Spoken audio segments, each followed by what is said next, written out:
Senator Amy Marcos has called for restraint amid the growing tensions between the Philippines and China over the West Philippine Sea, WPS, territorial dispute. Maging matatag tayo sa gitna ng hamon na ito, ngunit dapat manaig ang kalmadong pag-iisip, mahinahong pananalita, at kalkuladong mga desisyon, she stated. Nagsisimula ito sa maayos na pakikipag-usap sa China at iba pang mga bansang claimant din ng mga isla at iba pang features sa West Philippine Sea, Marcos pointed out. The senator highlighted the importance of promoting peace and understanding, as she cautioned against any rash actions that could endanger the welfare of Filipinos. Huwag tayong padalos-dalos, huwag tayong basag ulo upang ating mapangalagaan ang kapakanan ng ating mamamayan, she advised. The lawmaker issued the statement after President Ferdinand Marcos Jr. signed Executive Order, EO, Number 57, which is aimed at bolstering the country's maritime security. Our country's defense posture is far from self-reliant, and the urge to retaliate soonest is about to pay the price of foreign interference. Section 7 of the newly signed Executive Order 57 welcomes many a Trojan horse of foreign interference through donations, contributions, grants, bequests or gifts from domestic and foreign sources, that the National Maritime Center has been authorized to accept, the senator cited. Such largesse has been the fuel to never-ending conflict, as we still see in Ukraine and Gaza. To prevent yet another regional conflict, what we need instead are solutions for peace from those who claim to be our genuine allies. Even declarations of support lack credibility where a rules-based international order is loudly invoked amid the mute refusal to ratify the UNCLOS, United Nations Convention on the Law of the Sea. Marcos said, JKQ, bilib talaga ako kay PBBM at tapang-ataot ang galing ibala ang Pinoy, walang abiso sa publiko pero sa drug test takot naman. Sakat sa buhok at sa injection para drug test, boom. Ay grabe.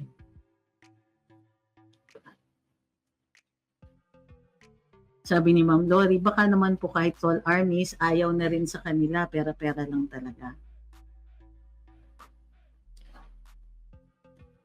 Sabi ni Andy, bakit kaya nauto ng USC BBM?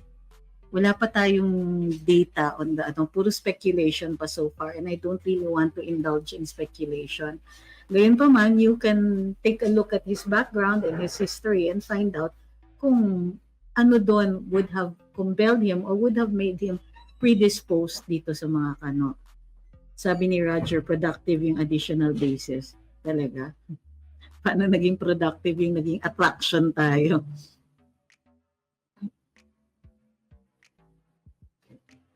Ito, sabi ni Patrick, oo nga bakit di pinupush ng PhilHealth ang HMO-like packages na ino-offer ng private companies, willing to pay naman ng Pinoy basta ako. Okay, I understand. And in fact, inumpisahan nga po yan. The PhilHealth noon was already taking that into consideration. Kaya lang, medyo na busy sila talaga paghuhuli ng mga tiwali sa loob.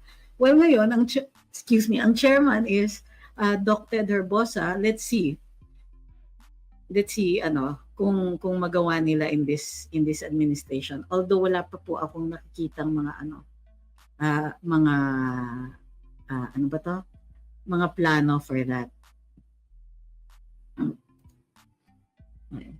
So, significant din yung kay House Speaker. Consistently, siya po yung pinakamababa ang ratings. Whether it is trust, approval, or performance. Ibig sabihin, whatever yung ginagawa ng mga kongresista na meron silang daily press conferences, ang ginagawa kasi lang nila is nambabakbak sila. Ito po ang naging strategiya ng ating administrasyon. Ngayon, ang ginagawa nila, imbis na i-build up yung administrasyon, i-announce yung kanilang mga achievements, baka wala.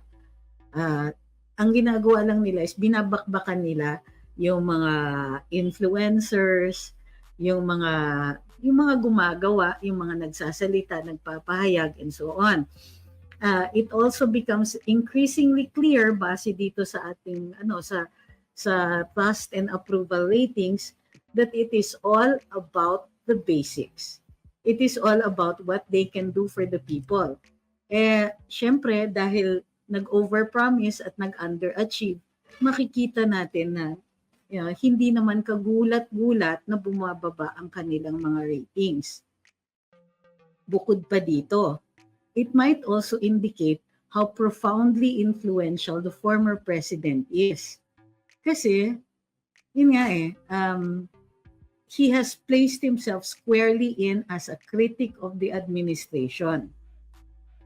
And ilang beses na niyang inaddress ang taong bayan regardless of the occasional mixed messaging, then we can see very, very clearly that kahit paano hindi dinidisregard yung kanyang panayam, kumbaga, di ba? Okay, sabi ni Roger, against naman pala daw siya dun sa additional basis. Okay. Yan. Ito, at ang sinasabi ni Noel, tama, ang daming problema ng bansa, pero kung tignan natin ang tumataas na population natin, ay isa sa mga sanhi ng problema. Wala akong narinig na programa sa admin na ito, puro pamimigay ng ayuda, that is correct. Kumbaga, yes, so you're right, papasok pa rin yan dun sa basic services natin What are we doing? Alam nyo, pag inangat natin yung kondisyon ng taong bayan, papansinin nyo, pagka very developed yung bansa, mababa yung kanilang populations. So, gawa na rin yan ng increase in awareness due to education, due to better spending capacities and all that. So, nagiging mas matalino sila pagdating sa finances, mas natututo din ang mga ordinaryong mamamayan mag-invest, and so on. So alam din nila, matututo din sila doon sa kanilang mga capacities to earn and capacities to support their families. Dito kasi, dahil nga sa kakulangan dahil sa very strong influence ng Catholic Church, although available naman ang mga birth control and so on, education pa rin ang malaking kakulangan and awareness. So, at parati kasi ang target puro mga kabataan. And I get it, oo, importante yon.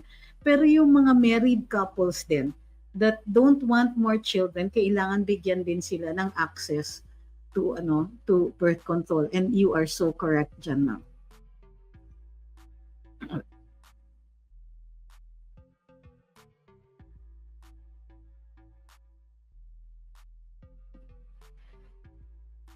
Sir, without you stating categorically that you did not get that from Congress, sabi niyo walang fundraising. There's no money fundraising involved. Matagal na kayong existent. Yes, but ang grupo ng People's Initiative ginamit lang ng Congress. They realize na makapangyarihan pa lang. So, therefore, yung ayuda na binibigay ninyo, galing po yan sa Kongreso. So, bakit kailangan magbigay ng ayuda kaakibat ng charter change? Hindi nyo kayang mag-convince ng mga tao without money? So, yes, I get it and I'm giving you space here. Pero ang sinasabi ninyo, ginagamit lang kayo ng Kongreso and now I remember who you are. So, walang problema. NGOs, ginagamit talaga ng Kongreso yan to execute certain projects and that's not illegal. But the problem is, ano yung purpose ng pagbibigay ng ayuda? Number 1. Number 2, what have you done to raise awareness about it? Right now, ang ginagawa ninyo, kayo po ang tumutulong doon sa pagpapapirma. Nag-a-assist kayo. And although that's not illegal, it's still that. And aminado kayo ngayon na Kongreso ang nagbibigay sa inyo. Dininay po ng Kongreso yan ilang beses na they have anything to do with People's Initiative. May clearance po ba yung pag-amin ninyo na ang Kongreso ay involved dito? So again, hindi po inuuna ang pagpipirma doon sa education or doon sa awareness campaign. Inuuna po ang awareness campaign. And I'm sure kayang-kaya nyo po. Mas sang-ayon pa po ako sana kung binigay na lang sa inyo yung dapat para sa ayuda para makapag-conduct kayo ng awareness campaign prior to the signing. Pero alam po natin at alam din po ninyo na may hinahabol silang timetable.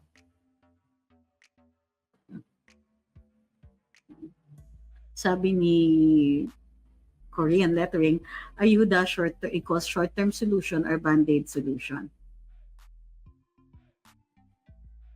Sabi ni Ma'am Nila Marie, hindi ko maintindihan kung bakit mga PBBM loyalists pa rin, samantalang ayaw nitong magtrabaho, pinakatamad ng presidente, non-performer,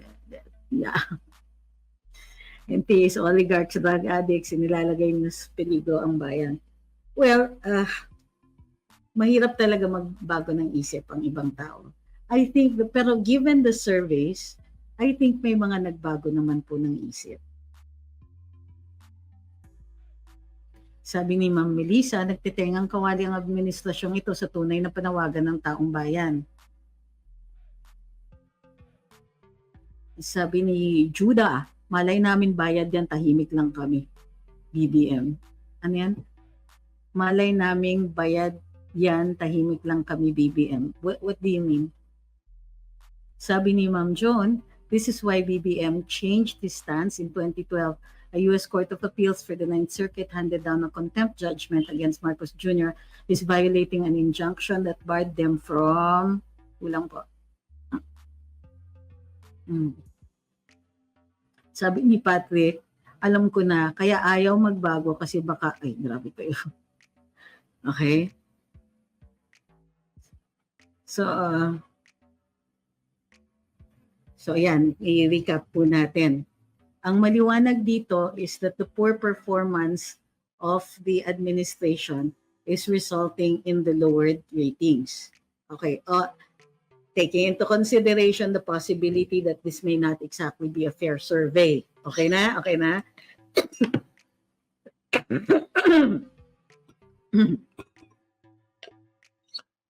Sa akin kasi, may, kumbaga, based on my experience, tumutugma siya. Holy cow, thank goodness for tsa. Tumutugma po siya doon sa mga nakikita natin both online as well as sa mga nakakausap natin offline. Hindi lang po ako tumitigil sa kung saan-saan and have my, habang nagtatrabaho, umiikot din po kami at kinakausap ko ang ilang mga tao nang sa gayon ay makita natin kung ano yung tunay na saloobin. And I try to break out of the echo chamber that can be your social media, di ba? So, sabi ni Brutal Noodles, isn't it suspect na hindi siya nag-deny about the allegations of him taking drugs, then fires back at FPRD instead? Di ba questionable sa mga BBM vloggers? Well, yes. Sabi ni Andrew Lau, hindi fair kasi hindi pabor sa kanila. Okay, let's deal with this. PIDEA debunked her allegations. No serial number, and sabi ng PIDEA, all their documents are serialized to avoid tampering. And ito pa lang nakita kong official document na hindi full name ang ginamit. Excuse me, nakatago po yung full name dun sa ano. And this is the pre-operation report. Sige, let's deal with this. But this is not the main topic here. We can deal with this in more detail later on. Okay? What was the first na sinasabi ng PIDEA? No serial number. 2012 po ito. They did not state kung kailan nag-start ang mga serial numbers niyan. It's number one. If I'm not mistaken, during that time, and remember, I was practicing at about that time, and we did assist PIDEA in some of their cases. Particularly dun sa mga cases kung saan tinethreaten po yung mga ahente. So, na ang pagkakaintindi ko, but I could be wrong, is that it was President Duterte's policy yung mga serial numbers and mga barcodes. And although may mga barcoding na since ERAP's time, they started with the President's Office, the Office of the President. Tapos hindi pa lahat ng mga by 2012, hindi pa po lahat ng ahensya ay computerized tracking system. Okay, let's start with that. Number one yan. Hindi full name ang gamit. Remember when you are talking about law enforcement, and yes, I was a criminal defense lawyer and I assisted also in the prosecution of certain cases. Hindi po. This is the requirement under criminal laws. You don't even have to give a name. In fact, if you sufficiently describe the person, then that is enough. You don't even have to give a real name. Pwedeng alias, pwedeng nickname, known as. So, yan po. Ngayon, ang nakatakip dyan is yung agent, kundi ako nagkakamali. So, all of these reactions, lock, stock, and barrel believing one side without taking any consideration to the other side is problematic. Bakit? Okay, so there's an assertion. The assertion is made on the part of those who are holding the document. So that's an assertion. May lumabas, the denying the assertion. So what happens now? You have two different sides. What people are doing is tumapalig sila sa isang side alone, simply because there was a denial. No, what does a denial do? In the absence of evidence. Kasi basically, itong sinabi niya, itong sinasabi niya. She said this, they denied it. Okay? So pareho na. What it means is the fact is controverted. In a legal proceeding, when you assert something, if it is not denied, it will stand. It will be because nga it's not denied. That's why we always ask, why did the president not deny the drug use allegations made by the former president? So, in argumentation, if you fail to deny it, then you admit it. Okay, so PIDEA has to deny. Of course, they have to deny it. Bahala na si Batman how they're going to disprove when the actual document is produced. Okay? Ngayon, hindi full documents are serialized to avoid tampering. Oh, yon. So we've discussed your two allegations. Let's go into a third one. AI daw yan. While we cannot discount the possibility of AI, number one, you also have to understand the limitations of AI. Paano nila gagawin yung signature? Remember, those were not complete documents. Now, again, because this is a public discussion, we cannot discount the possibility that either side could be correct and either side can still be wrong, because the final arbiter of that will be the courts, or in this case, the possibility of an impeachment court, which is rarely about the law but really about numbers.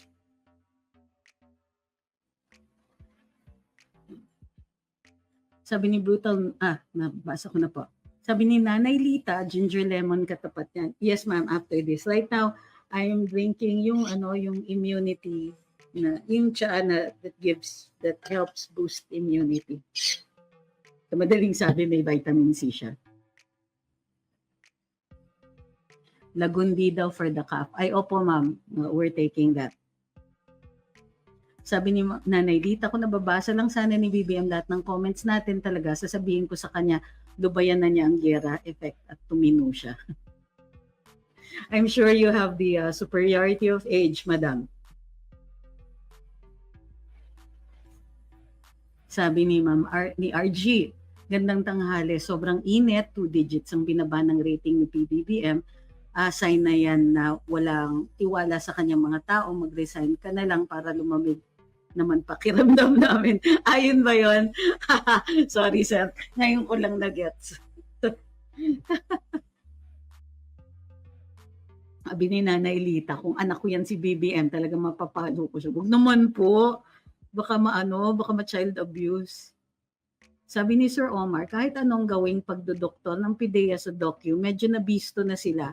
Ang tanging pagpapatunay ay kung sino nakapirma sa docu. Wait a little at mabibigla na lang kayo at walang lihim na hindi nabubunyag, PIDEA. Alam nila actually, alam nila kung kanino nanggaling yun. Meron din naman tayong mga sources sa loob. And they were anticipating this, kung kaya't yung isang source, they're now working to discredit him or her. High dose vitamin D, vitamin Z, and D. Yes, ma'am. Maraming salamat po sa concern. Ito, sabi ni ma'am, ni Raiki, half glass honey, 8 to 10 kalamansi. Alay! Di ba masakit? O sige po. Ang Ma'am Lea says, ang nakakainis sa mga ibang Congress at Senado, sobra nilang ginagawang tanga ang tao. Lalo na itong mga troll na lagi na lang makipag-argumento na hindi i-accept ang mga katotohanan na announcement ng mga payo nyo. Well, alam nyo, tayo, nag-exercise tayo ng ating freedom of speech. Pwede naman nilang hindi tanggapin yung ating mga ang ating mga analysis, yung ating mga well-meaning advice and so on. Pwede rin naman silang hindi makinig. It's not illegal. Pero dahil ang kanyang mandato ay nanggagaling sa taong bayan, dapat concerned siya.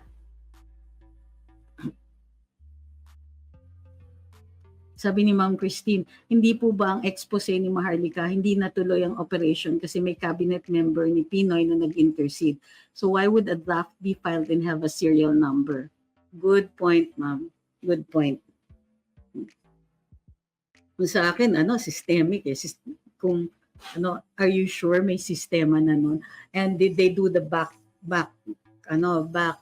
serialing, kumbaga. So, hi kay Harold, nanonood siya sa TikTok. Hi kay Ma'am Princess Emily, kay DM Vlogs. Thank you for subscribing. Okay. Hi kay Christopher Angeles, nagpadala po siya ng rose. Kay Jars 2028. Kay si Roger talaga nag-subscribe para makapag-comment. Maraming salamat. I think talagang TikTok ang gumagawa niyan para dumami. Hi kay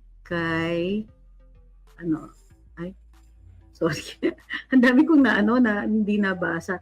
Thank you kay Roy ulit para sa kanyang daming gifts na pinadala. Thank you din po kay Teresa Umpar para sa iyong roses. Bakit ngayon lang humingi ng apology si Cesar Chavez sa post ng Daily Tribune tungkol sa drug issue ni PBBM? Matagal nang nire-report. Bakit ngayon lang? Well, because this is the most serious. Yung iba para sa kanila, not worth it. Para sa kanila, that is their opinion. Yun po.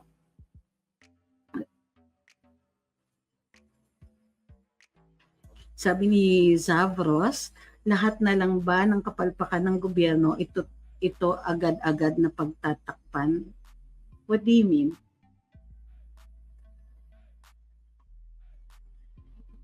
Ma'am Cheryl says, worst policy ni BBM ang possible war against China. Hindi ko talaga siya mapatawad pag natuloy yun. Well, ma'am, malaki din po. Ay, Ma'am Cheryl, thank you very much dun sa roses. I think that it's brinksmanship. He does not intend it to go to war. He just wants to make it look like we're willing to do that. He may pull back later on, but it will really depend on the seriousness of his involvement. Thank you kay Ma'am Wendy. So, what does this mean for us? Well, kasi pwedeng it won't be an actual bang-bang war. Diba? Pwedeng mag-start sila na hindi tayo pansinin sa trade natin. Tatanggapin nila yung mga, and they've done this before. Tatanggapin yung mga exports natin, tapos pagdating doon, hindi kayo aabot doon sa standards. So, tapon. Diba? Maraming malulugi ng mga exporters natin sa ganyan.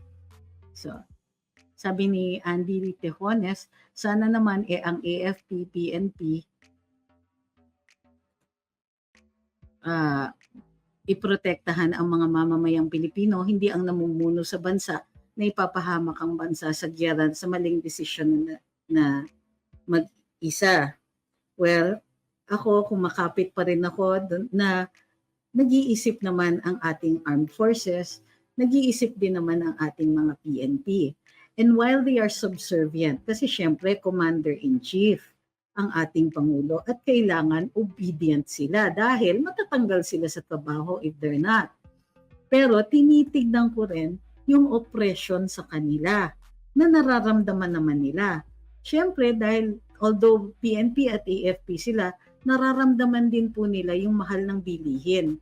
Nararamdaman din po nila yung failure ng ating gobyerno na i-address ang mga problemang ito. At yung dating excuse na bigyan nyo naman ng time ang ating Pangulo na ma-address yan, hindi naman yan matatapos agad-agad and so on, alam natin na hindi na totoo. Dahil kahit yung pag-uumpisa ng sa infrastructure ng mga bago, hindi natin nakikita. Yung pag-uumpisa ng pagsasagot ng infrastructure needed for our agriculture, hindi pa rin nauumpisahan. Pa-privatize, tutuloy nila ang privatization nung bus lane ba yun? Doon sa EDSA, may iba pa silang nakasalang ng mga privatization efforts. Kumbaga,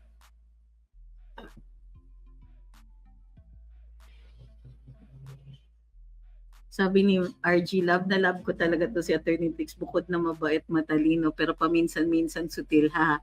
Lawyer na archaeologist pa. Kilala niyo po si Eric Von Daniken, archaeologist. Meron bang hindi nakakakilala? Nabasa ko lang sa Twitter, open apology for the invalidated PIDEA document 1 hour ago lang. Ay, nako. Ayan ang problema when it is, ang nagpapatakbo ng inyong pahayagan ay involved sa PR.